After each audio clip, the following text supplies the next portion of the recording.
फडणवीसांच्या उपस्थितीमध्ये आज नागपूर अमरावतीमध्ये आढावा बैठक होणार आहे। बैठकीच्या माध्यमातून पदाधिकाऱ्यांना मार्गदर्शन केले जाणार आहे। आगामी निवडणुकांच्या दृष्टिकोनातून बैठकांचं सत्र जे आहे ते सुरू झालेलं आहे आणि फडणवीसांच्या उपस्थितीमध्ये आज नागपूर अमरावतीमध्ये म्हणजे एकूणच विदर्भाचा आढावा जो आहे तो घेतला जाणार आहे। स्थानिक स्वराज्य संस्थांच्या निवडणुकीसाठी भाजपचं मिशन विदर्भ, मुख्यमंत्र्यांच्या उपस्थितीमध्ये आढावा बैठक, महसूल मंत्री बावनकुळे, प्रदेशाध्यक्ष रवींद्र चव्हाण उपस्थित राहणार। बैठकीत पूर्व विदर्भामधल्या 6 जिल्ह्यांमधल्या तयारीचा आढावा घेणार।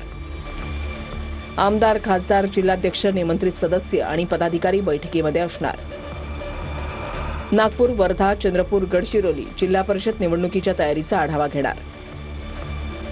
पदवीधर मतदारसंघातील मतदार नोंदणीचा बैठकीमध्ये आढावा घेतला जाणार।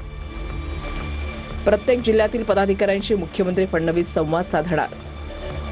स्वबळावर लढायचं की महायुतीमध्ये याबाबतही चर्चा होणार।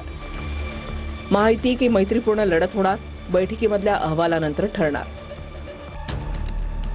स्थानिक स्वराज्य संस्था आणि शिक्षक मतदारसंघाच्या निवडणुकांच्या पार्श्वभूमीवर बैठकीच्या माध्यमातून पदाधिकाऱ्यांना मार्गदर्शन केले जाणार। मुख्यमंत्री फडणवीस, मंत्री चंद्रशेखर बावनकुळे आणि प्रदेशाध्यक्ष रवींद्र चव्हाण मार्गदर्शन करणार। अमरावती, यवतमाळ, वाशिम, अकोला आणि बुलढाणा या 5ही जिल्ह्यातील पदाधिकारी उपस्थित राहणार। 5ही जिल्ह्यातील भाजपचे आमदार आणि खासदार हजर राहणार। मेळाव्याच्या माध्यमातून भाजप रणनीती